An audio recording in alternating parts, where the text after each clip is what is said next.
2 minute کا کام ہے، آپ ساری کٹھی 1 کو دے دو، 2 کو دے دو، 10 کو دے دو، پورے سال میں تقسیم کر کے دو، آسان کام ہے۔ دوسرا، زکوٰۃ ہر مسلمان پہ نہیں ہے، مالدار پر ہے۔ مالداروں سے عرض کروں گا زکوٰۃ دیں۔ میرے ملک کے مالدار بہت تھوڑے ہیں جو زکوٰۃ دیتے ہیں۔ اگر صرف کراچی کے لوگ زکوٰۃ دیں تو کراچی سے لے کر سکردو تک کوئی غریب نہیں رہے گا۔ کسی غریب کی بیٹی وہ ایسے نہیں بیٹھی رہے گی کہ ہاتھ پیلے کرنے کے لیے پیسے کوئی نہ ہو۔ کوئی بیمار بغیر علاج کے نہیں مرے گا۔ صرف کراچی کے تاجر زکوٰۃ پوری دے دیں، سکردو تک کوئی غریب نہیں بچے گا۔ حج مالداروں پر ہے۔ نماز ایک ایسی چیز دہرائی جاتی۔ میرے نبی نے کہا اپنے ملازم پر کام تھوڑا ڈالو تاکہ روزہ آسانی سے نبھا سکے، اپنے روزے کو نبھا سکے۔ اپنے ملازم، اپنے گھر کے نوکر نوکرانیاں، اپنے جاب کے، اپنی شاپ کے نوکر، ان سے کام تھوڑا لو۔ اب تم لوگوں کا سیزن ہوتا ہے رمضان، روزہ روے نہ روے سیزن لگنا چاہیے تھا۔ تمہیں اپنے سیزن کی فکر پڑ جاتی ہے، اور لوگ رمضان میں جنت بناتے تھے، آج کا تاجر رمضان میں پیسے بنائے۔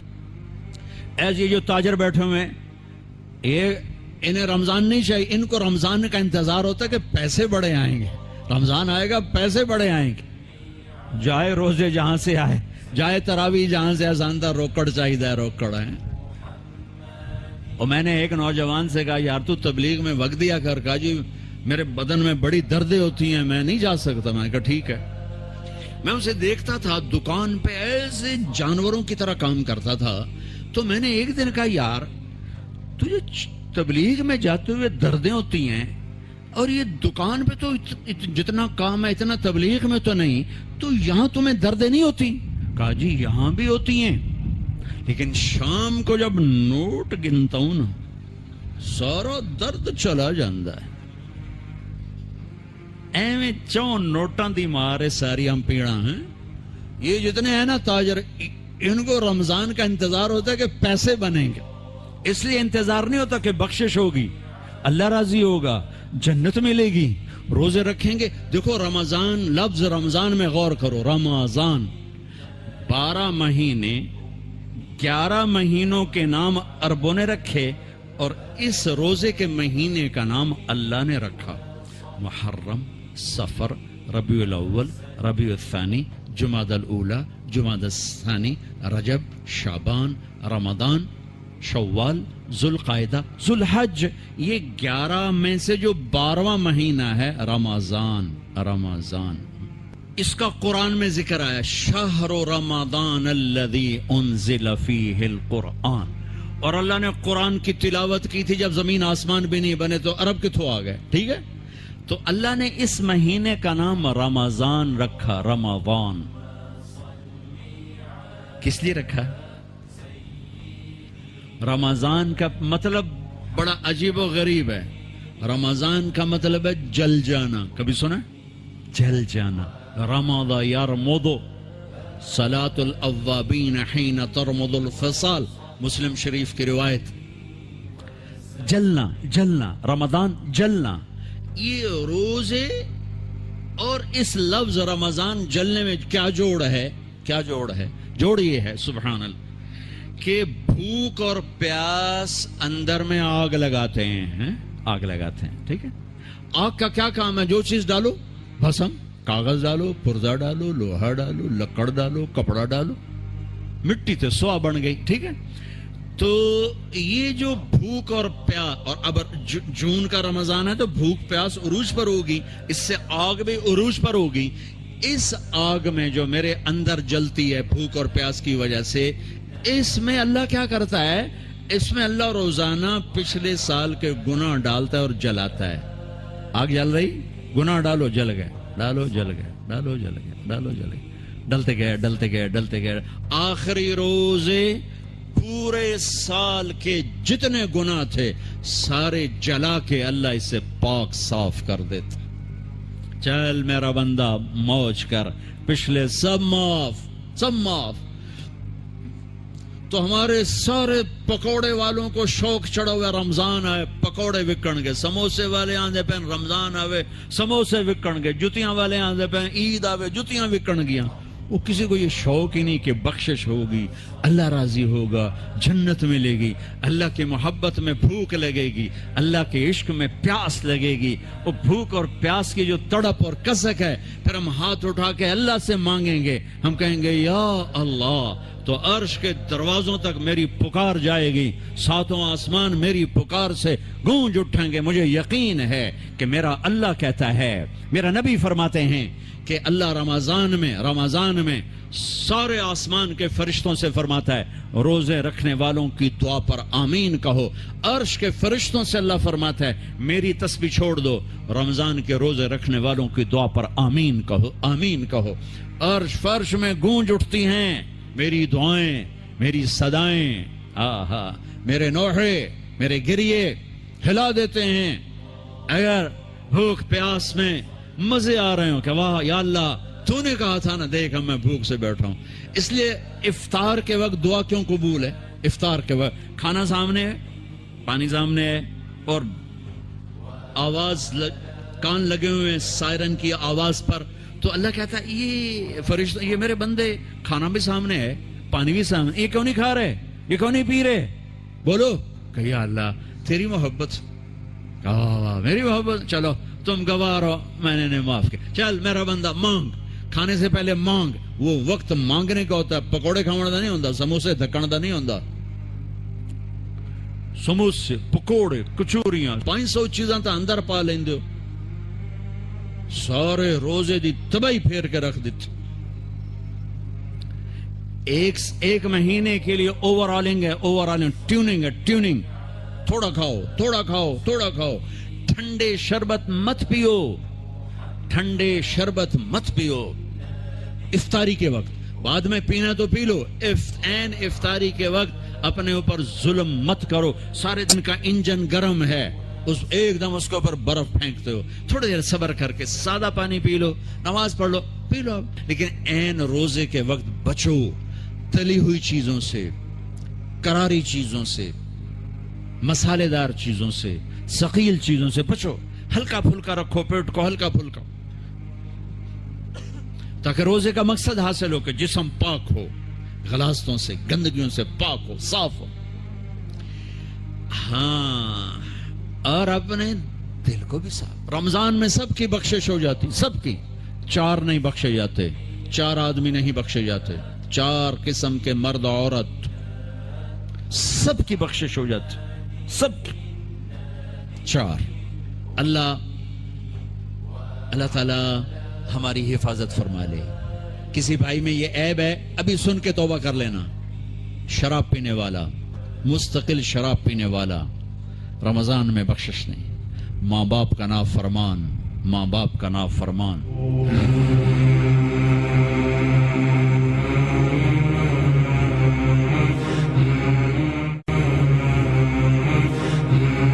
ماں باپ کے نافرمان کے لیے تو میرے نبی نے کہا کہ اللہ ہر گناہ کی سزا موت کے بعد دے گا. ماں باپ کے نافرمان کو یہیں سے شروع کرے گا اور آگے تک لے کے جائے گا. یہاں بھی سزا دے گا اور آگے بھی سزا دے گا.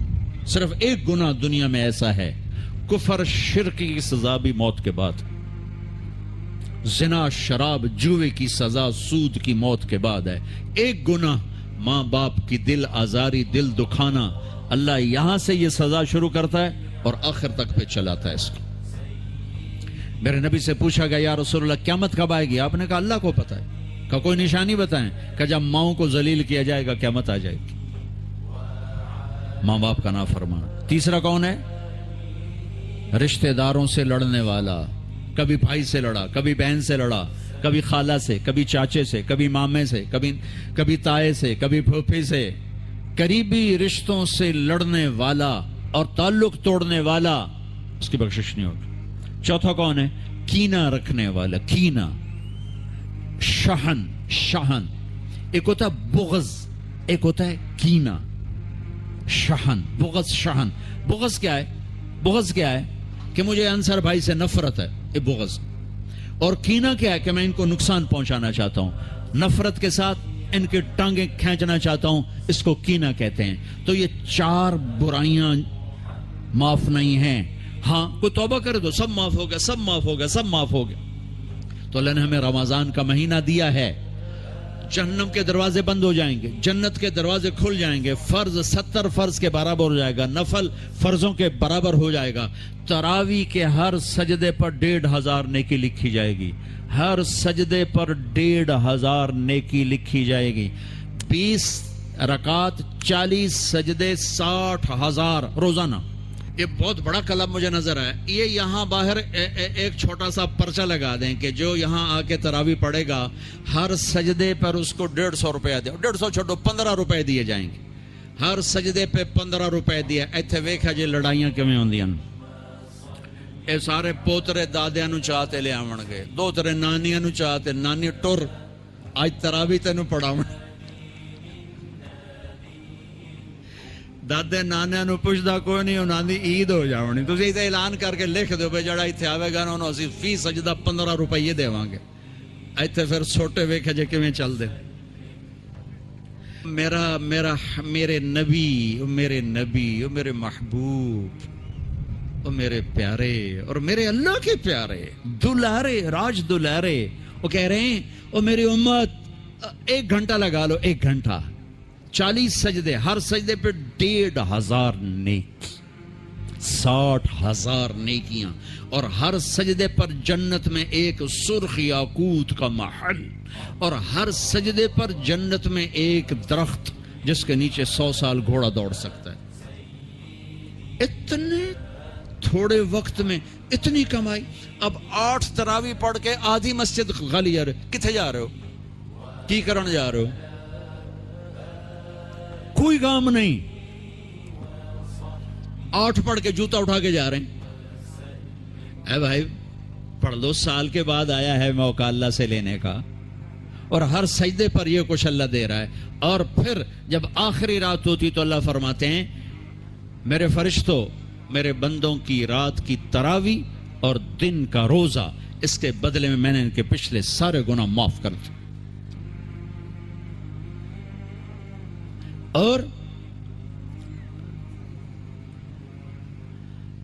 آسمان پہ ایک فرشتہ اعلان کرتا ہے یا باغ الخیر ابشر و اقبل، اے بھلائی کے چاہنے والے آگے بڑھ خوشخبری ہو، اور اے برائی کے کرنے والے بس کر اور واپس ہو۔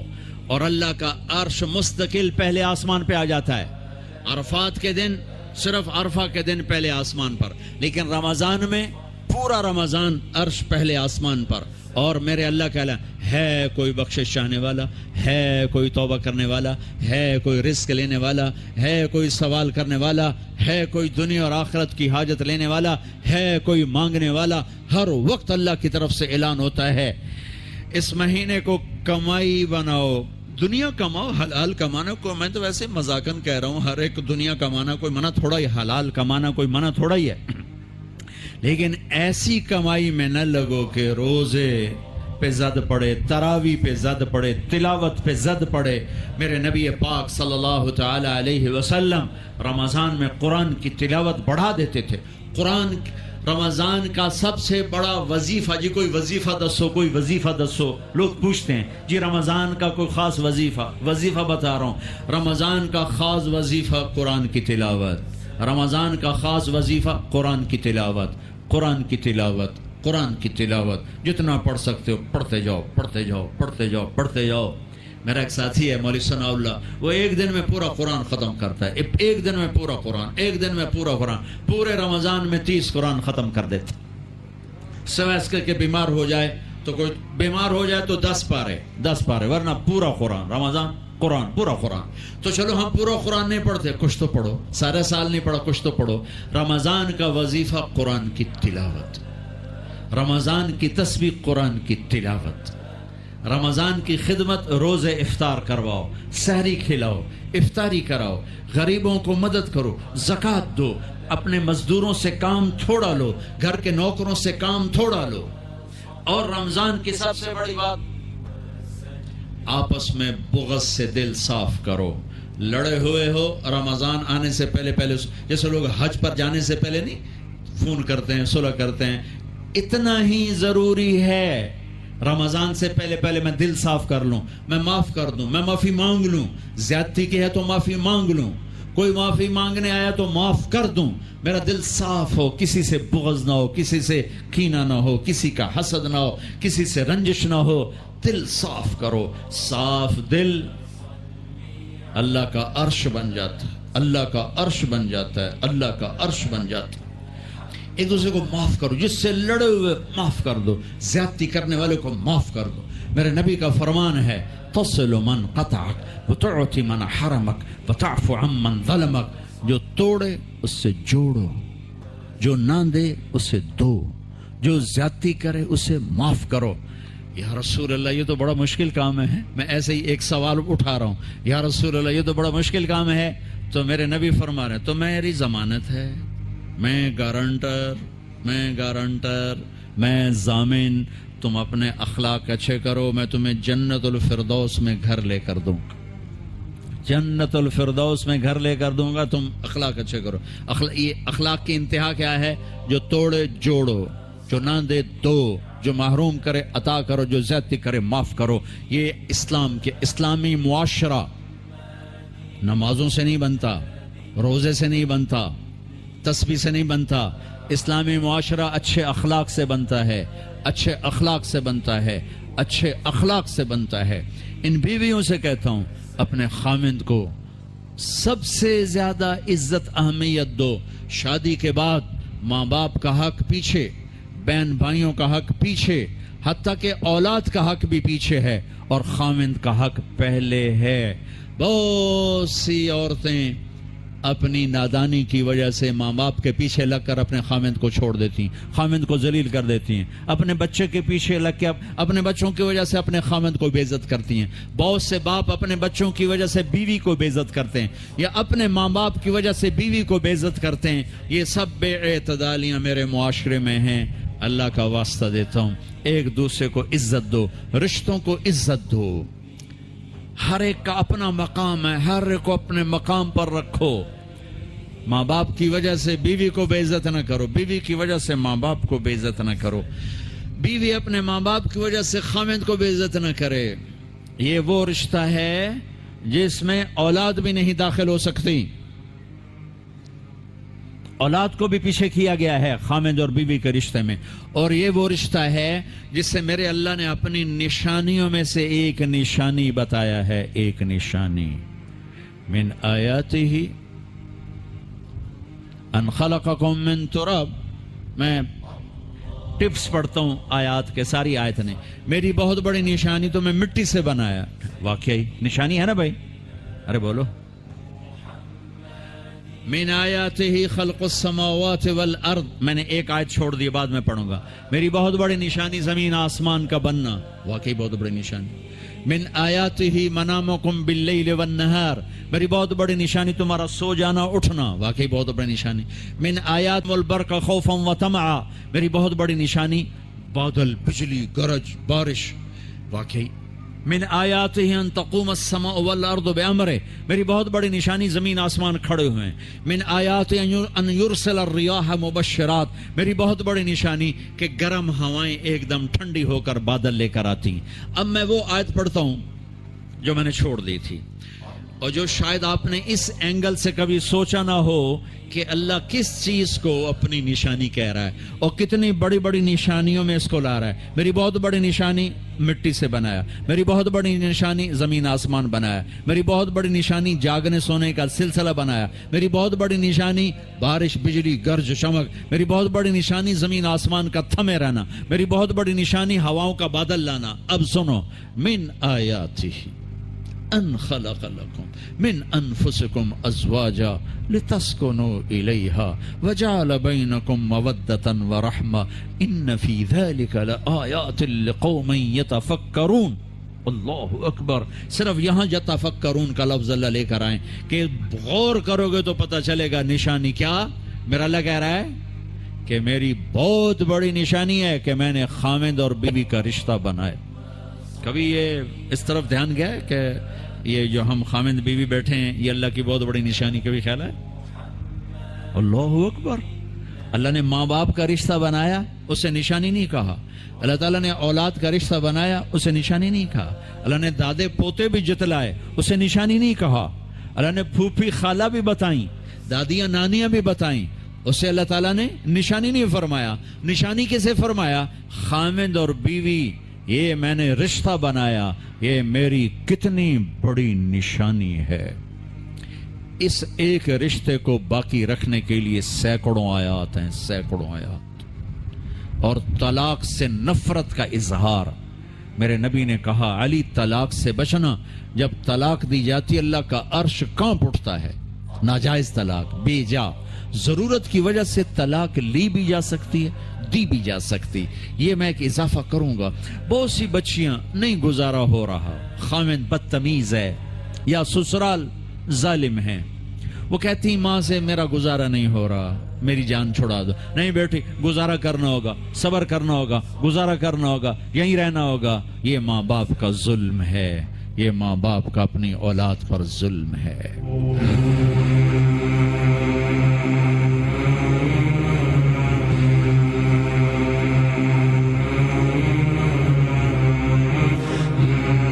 ہمارا تو زمیندارہ ماحول ہے پنجاب کا. میں نے اپنے خاندان کی بتاتا ہوں، بچیوں پہ ظلم ہوتے دیکھے، پھر ان کی فریادیں بھی سنی، پھر ان کے ماں باپ کا ظلم دیکھا.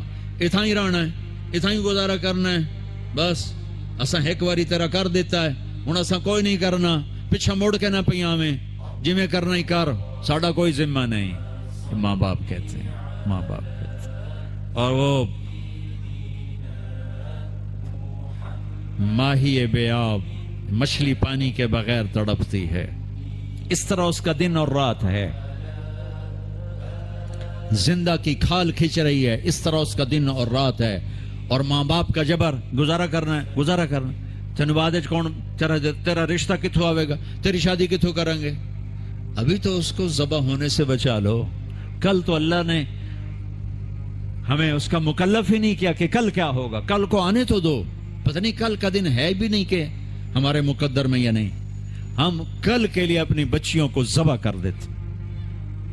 میں نے ان کو تڑپتے دیکھا. میں صرف اپنی فیملی کی بات بتا، اوروں کی فیملیوں کی بات بتا، جہاں جہاں تعلقات. کہیں رشتہ قریب کا ہے، لڑکی بدتمیز ہے، بچہ شریف ہے، وہ کہتا ابا جی میں طلاق دینا چاہتا ہوں، میرا اس سے گزارا نہیں ہے، زبان شدید ہے.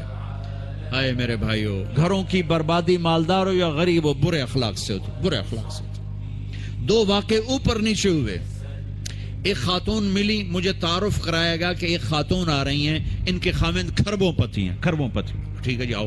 اس خاتون نے آتے ہی رونا شروع کر دیا. مولانا لوگ مجھے خوش قسمت سمجھتے ہیں کہ میں بہت بڑے مالدار کی بیگم ہوں، میرا دل زخمی ہے، میرے خامند کا سلوک اچھا نہیں، میں دولت کو آگ لگاؤں، یہ ہیرے کے سیٹ کو میں کیا کروں جب اس کا سلوک ہی میرے ساتھ اچھا نہیں. چند دن کے بعد ایک نوجوان ملا. مولانا میں اپنی زندگی سے تنگ ہوں، میری بیوی انتہائی بدتمیز ہے، انتہائی زبان دراز ہے، میں اپنی زندگی سے تنگ آ چکا ہوں، 3 بچے ہو چکے ہیں، طلاق دے نہیں سکتا، میں کیا کروں. یہ روزمرہ کے واقعات ہیں. تو ضرورت کے لیے طلاق دی جا سکتی ہے، لی جا سکتی ہے، نہ عیب ہے، نہ تانا ہے، نہ ذلت ہے، نہ کوئی داغ ہے. لیکن ابھی فیصل آباد سے ایک بچی ملی، اس کی بچی گود میں. طلاق کیوں ہو گئی؟ سسرال نے کہا بچی کیوں پیدا ہوئی ہے، گھر واپس جا. طلاق دے دی. بچی پیدا ہونے پہ طلاق دے دی. پچھلے ہفتے ملا ہوں، پچھلے ہفتے. کیا قصور ہے جی؟ بچی پیدا ہوئی، طلاق دے دی. اور یہ 3 دن پہلے اسلام آباد میں خاتون ملی کہ سسرال نے گھر سے نکال دیا. کیوں؟ 3 بچیاں گھر سے نکال دی. 3 بچیاں پیدا ہونے پر گھر سے نکال دیا. یہ بھی اسی دیس کی کہانی ہے، یہ بھی اسی دیس کی دکھ بھری داستان ہے. ظلم صرف وہ نہیں جو بھتہ کی پرچیاں آ رہی ہیں اور جو دہشت گردی ہو رہی ہے، یہ جیسے وہ بہت بڑا ظلم ہے، ایسے یہ بھی بہت بڑا ظلم ہے کہ کہیں بچیاں ذبح ہو رہی ہیں، کہیں بچے ذبح ہو رہے ہیں. پھر ایک اور ظلم اس کے ساتھ ہے، خاندان سے باہر نہیں کرنی، خاندان میں کریں گے. ہم راجپوت ہیں، میں اپنی بات کر، ہم راجپوت ہیں، ہم اس سے باہر نہیں کرتے. ہم شیخ ہیں، ہم باہر نہیں کرتے. ہم میمن ہیں، ہم باہر نہیں کرتے. ہم پٹھان ہیں، ہم باہر نہیں کرتے. ہم ارائیں، ہم باہر نہیں کرتے. اس بت کو توڑو، اس سے بڑی بچیاں برباد ہوئی ہیں، بڑی زندگیاں برباد ہوئی ہیں۔ میرے نبی نے فرمایا دین دیکھو، اخلاق، اخلاق دین جہاں دیکھو رشتہ کر دو۔ اگر بچہ اپنی پسند کا اظہار کر دے تو اسے نافرمانی نہ سمجھو کہ تو اپنی پسند کا اظہار کیوں کرتا ہے۔ اگر بچی اپنی پسند کا کہہ دے کہ میری یہاں شادی کریں تو اسے بے ادب، اسے بے حیا نہ سمجھو۔ اس نے حیا کے ساتھ شریعت کے مطابق ایک چیز کا مطالبہ کیا ہے۔ اللہ کا واسطہ دیتا ہوں ماں باپ کو، اپنے بچے بچیوں کی شادی میں ان کی رائے لو، ان کی رائے لو، ان کی رائے لو۔ ایک خاتون نے مجھے بتایا کہ میرا رشتہ آیا اور میرے ماں باپ دوسرے کمرے میں بیٹھ کے مشورے کر رہے کہ کرنا ہے کہ نہیں کرنا، مجھے بتا ہی نہیں رہے کہ تیرا رشتہ آیا ہے۔ اور بچیوں سے پوچھنا عیب سمجھ، مجھے تمہارے کراچی کے نہیں پتا، میرے پنجاب کی تہذیب یہی ہے، بچیوں سے پوچھنا عیب، بس کر دیتا ہے تیرا، ایتھے ہی کرنا ہے، ایتھے ہی کرنا ہے، اور کوئی گل دوئی ہے ہی کوئی نہیں۔ شرابی سے بات، میرے اپنے عزیز دوستوں کے بہت بڑی فیملی، بہت بڑا ذمہ دار گھرانہ، ایک بچی نے فون کہا مولانا صاحب صرف مجھے فون آیا کہ تیرے آسان تیری منگنی کر چھڑی ہے، بس فلانی تاریخ نو تیرا نکاح ہے، ٹھیک ہے میرے ماں باپ ہیں، کر دیا، میں حاضر ہوں، لیکن مولانا اتنا تو میرا حق تھا کہ شرابی سے تو نہ کرتے، ایک شرابی سے میرا نکاح کرتے۔ میرے خاندان میں اور لڑکے بھی تھے، ایک شراب، ان کو پتہ یہ شراب پیتا ہے، اور میری زندگی رل گئی اس کے پیچھے، شرابی کے پیچھے۔ ماں باپ کو ہاتھ جوڑتا ہوں، نکاح بچے بچی کا حق ہے، ان کی رائے کا احترام دو، مسلط مت کرو، یہیں کریں گے اور کہیں نہیں کریں گے۔ اولاد کو نافرمان کر دیا، زنا کے راستوں پر چلا دیا۔ بچوں سے کہتا ہوں، ہاتھ جوڑتا ہوں، اللہ کا واسطہ کورٹ میرج نہ کرو، لو میرج نہ کرو، ماں باپ کی دعا لو، ماں باپ کی دعا لو، ماں باپ کی دعا لو۔ یہ کورٹ میرج، لو میرج تمہیں تباہ کر دے گی، ہلاک کر دے گی۔ یہ محبت کا نشہ چند دنوں میں اتر جاتا ہے، عاشق معشوق اور ہوتے ہیں، خامند بیوی اور ہوتے ہیں، حقائق اور ہوتے ہیں، تصور تخیل اور ہوتے ہیں۔ میرے رب نے ایک اعتدال کا دین پیش کیا ہے، ایک اعتدال کا دین پیش کیا ہے۔ شادی بچے کا حق ہے، بچی کا حق، ماں باپ پیش کر، بیٹا یہ پیغام ہے کر دیں، بیٹی یہ پیغام ہے کر دیں۔ بیٹا پسند کا اظہار کرے، اسے نافرمان نہ سمجھو، بیٹی اپنی پسند کا اظہار کر دے، اسے نافرمان نہ سمجھو۔ صحابہ کی سیرت اٹھا کے پڑھو، صحابیات کی سیرت اٹھا کے پڑھو۔ ایک خاتون، یا رسول اللہ میں آپ سے شادی کرنا چاہتی ہوں، یا رسول اللہ میں آپ سے شادی کرنا چاہتی ہوں، تو صحابیہ کروڑوں رابعہ بصری قربان کی جائیں صحابیہ پر۔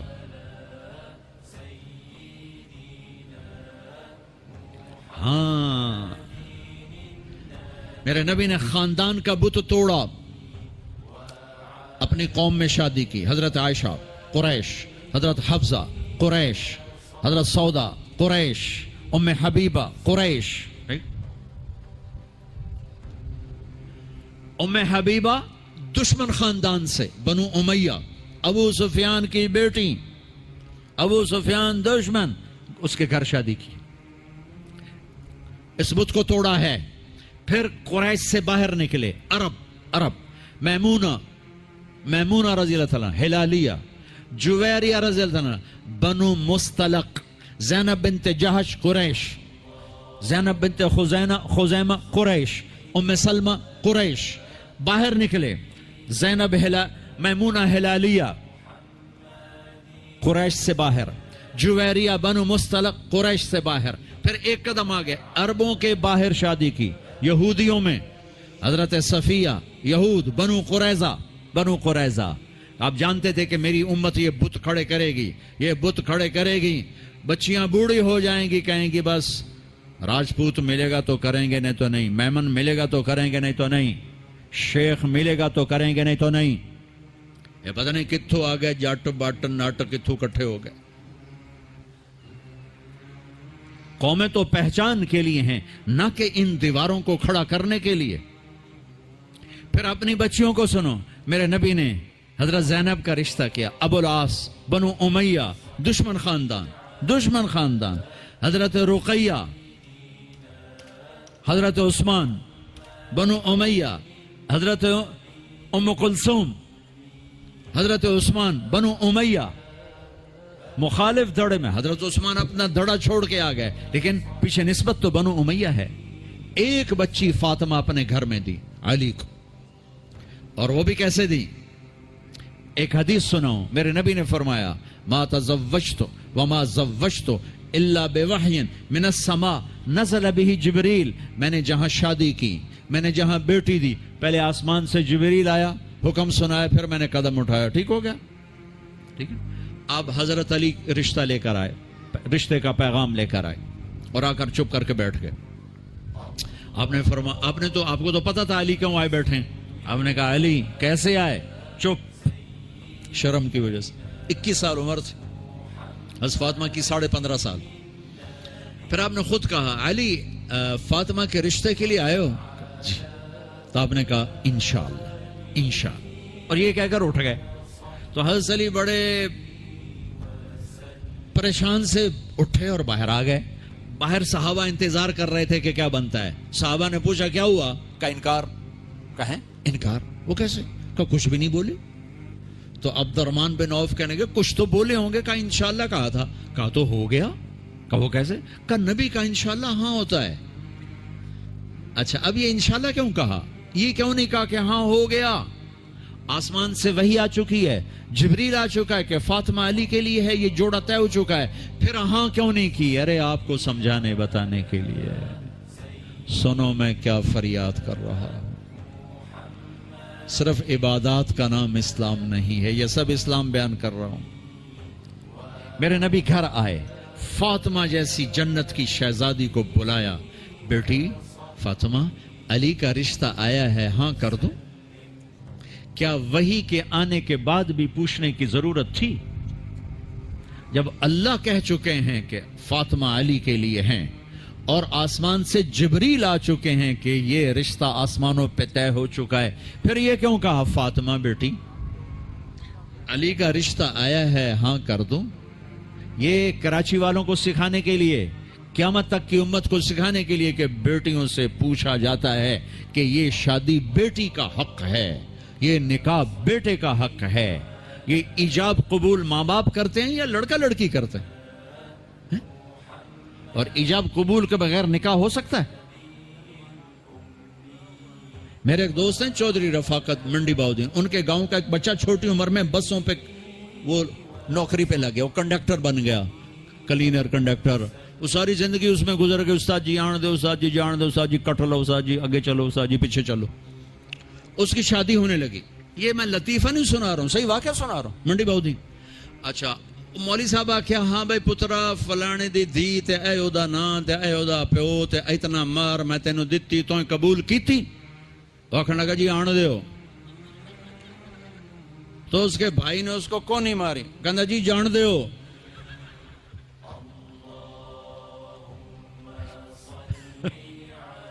وہ سمجھا چاہتے بھی آن دیو تو جان دیو، کٹ لو تو کر لو. ایجاب قبول کتنے ضروری لفظ ہیں کہ جب تک لڑکی لڑکا یہ نہیں کہیں گے نکاح نہیں ہوگا. یہ ماں باپ کا حق ہے، یہ بچوں کا حق ہے. تو آج ماں باپ کیوں ظلم کرتے ہیں کہ زبردستی اپنی مرضی کی شادی مسلط کرتے ہیں؟ اللہ کرے ہماری اولاد ہماری مرضی پہ شادی کرے. بچوں سے کہتا ہوں ماں باپ کی مرضی کی شادی کرو، ماں باپ کی مرضی کی شادی کرو، ماں باپ کی مرضی کی شادی کرو. میں تمہیں بغاوت کی راہیں نہیں دکھا رہا، لیکن جو ماں باپ جبر کر رہے ہیں میں اس کے سامنے ہاتھ جوڑ رہا ہوں، اس کے سامنے ہاتھ جوڑ رہا ہوں کہ واقعات سن سن کے دیکھ دیکھ کے میرا کلیجہ پکا ہوا ہے. میں اس لیے بول رہا ہوں یہ وہ مضامین ہیں جو نئی ممبر سے بیان کیے جاتے. میں بول رہا ہوں کہ یہ میرے معاشرے کی دکھتی ہوئی رگیں ہیں. جہاں نیکی دیکھو وہاں رشتہ دے دو، چاہے خاندان. ہاں خاندان میں کو ترجیح دو، خاندان کو ترجیح دو، کوئی شک نہیں، کوئی شک نہیں. لیکن اگر خاندان میں جوڑ نہیں باہر تلاش کرو. ہمارے جی ہم بچی والے، ہم کیسے جائیں؟ بچی والے نہیں جا سکتے. یہ تو ہندوستان کی ہندی ثقافت ہے. میری بیٹی جوان ہے، میرے ذمہ میں اپنی بیٹی کا رشتہ تلاش کروں. میں جا کر کہوں بھئی میری بچی جوان ہے، اگر آپ کو مناسب لگے تو آپ ہمارا پیغام قبول کر لیں. لیکن ہم اپنی بچیوں کو بوڑھا کر دیتے ہیں. کوئی رشتہ آئے تو کریں، کوئی رشتہ آئے تو کریں. پھر ایک یہ رشتے کرانے والیوں کا چکر ہے، اس نے کتنے گھر تباہ کر دیے ہیں. ਚੰਗਾ ਲੱਗਦਾ ਏ ਅਲੀ ਵਾਲਾ, ਸੋਹਣਾ ਲੱਗਦਾ ਏ ਅਲੀ ਵਾਲਾ, ਸੋਹਣਾ ਲੱਗਦਾ ਏ ਅਲੀ ਵਾਲਾ, ਚੰਗਾ ਲੱਗਦਾ ਏ ਅਲੀ ਵਾਲਾ, ਅਲੀ ਵਾਲਾ ਵਾਲਾ ਅਲੀ ਵਾਲਾ, ਚੰਗਾ ਲੱਗਦਾ ਏ ਅਲੀ ਵਾਲਾ, ਸੋਹਣਾ ਲੱਗਦਾ ਏ ਅਲੀ ਵਾਲਾ। ਕਿਸੇ ਵੀ ਮੈਦਾਨ 'ਚ ਕਿਸੇ ਵੀ ਮੈਦਾਨ 'ਚ ਸੁਣ ਲੈ ਸੁਣ ਲੈ ਸੁਣ ਲੈ, ਨਹੀਂ ਭੱਜਦਾ ਅਲੀ ਵਾਲਾ, ਨਹੀਂ ਭੱਜਦਾ ਅਲੀ ਵਾਲਾ।